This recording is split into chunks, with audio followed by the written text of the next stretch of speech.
Rebecca W., have you actually seen workplace data influence design? I guess the question could say, have you seen it influence design that benefits the tenant? Probably, I would add. Yeah, definitely. We've worked with a few customers who have been able to use that data to help influence design.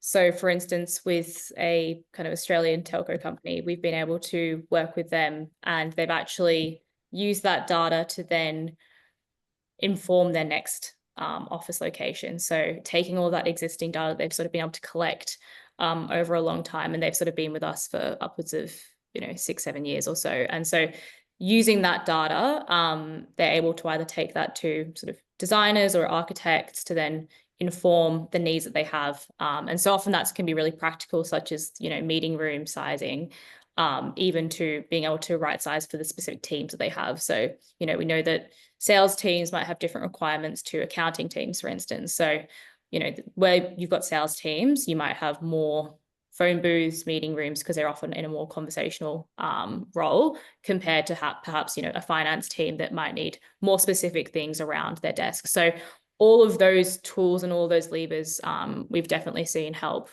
enable better workplace design, but also I'm sure in terms of then talking to landlords, then having that data to then back it up in terms of their needs. As Adrian and Rebecca P mentioned, it's been very helpful for them. Thank you, Rebecca. Quite a fulsome answer, but Adrian and Rebecca P, any further comment on that? Oh, absolutely. From my experience, one of the challenges when you are trying to reposition a workplace or move to a new is to actually get the mix of spaces right. And I think, Rebecca W., we were discussing it, collecting the data through XY Sense. It's not just about the data as it is now, but it's about looking at how it can adapt to the future. So we have to design workspaces to allow for the size of the length of the lease. And so having good evidence-based information and then using that as a starting point, but then also considering how we can adapt and flex those spaces should there be changes in that data is really important. So I'm, I much prefer to be able to develop a workplace strategy or a space budget using data than having to sort of hypothesize around what we think people really want to use. Something came through in the chat. Sorry, Adrian. No, you go, John. Yep. Something came through on the chat here, which I think is a comment, and it possibly I'll read it to you. So as well as using it being, I think, the utilization data, and I think the point is to make tweaks to certain spaces. So I think the word tweaks is important here, I think, to make tweaks to certain spaces based on the utilization data to increase utilization of these spaces. So not necessarily wholesale change in design is the way I read that comment, but actually to make tweaks which enable you to get more out of your commitments to space and property. Any further comments on that?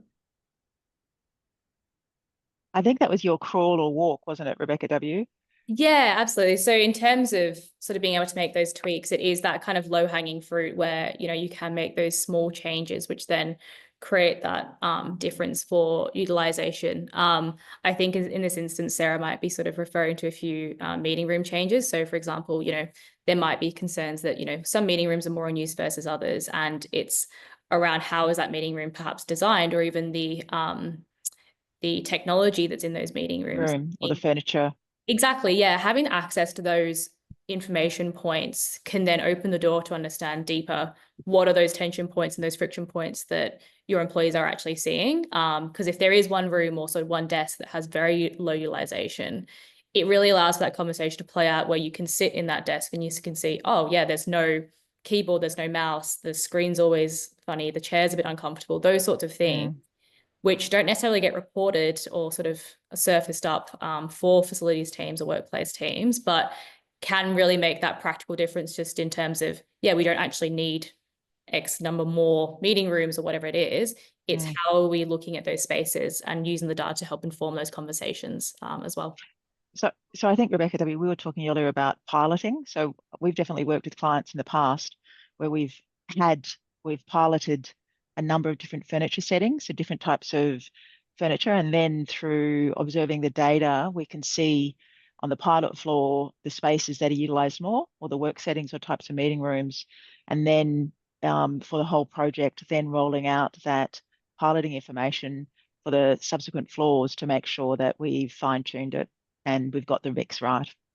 Yeah, exactly. And it's one of those things that it's that evolving conversation as well. Like you can sort of understand from a furniture perspective, you know, what's more popular, what's been less used, but also giving that information back to employees, I think, is a really interesting point, where when employees feel a little bit more empowered to have access to that information, because, you know, they want to be able to find that meeting room within 2 minutes of their meeting as well, instead of sort of necessarily having to raise that every single time.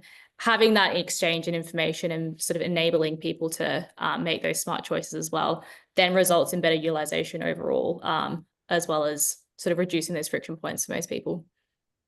I think also it's interesting with the floor plates. Sometimes this doesn't get considered, but what you can see from this kind of quality of utilization data is that there are locations on the floor that are preferred because they might be closer to daylight. There might be, so it's not just a furniture setting or a meeting room type, it's actually where on the floor. And so you might get, you know, work points that are closer to daylight, or you know, kitchen facilities that might either be closer to the daylight or they might be further away from kitchen facilities. So, you know, an open plan kitchenette might be noisier, and you'll see that staff will choose those points last. And so you maybe, you know, if we're doing this as a pilot, you would build enclosed kitchenette points so that they're not impacting the noise for the work points adjacent. You know, there's lots of nuances that you can gather from looking at the data that can help inform, you know, good design. Yeah, definitely. I think it's also like anticipating those needs, so seeing them in real time, and then, as you said before, future-proofing for those needs, and using that data, definitely. There were a few thumbs up along the way in that discussion, and so I think, and thanks for, if I may just say, for Sarah for the comment, very helpful. And I think, if I had to summarize, is everybody's looking for improved utilization that doesn't require boardroom approval of a capital expenditure, and that's sort of, I think, some of the discussion that's just been had now.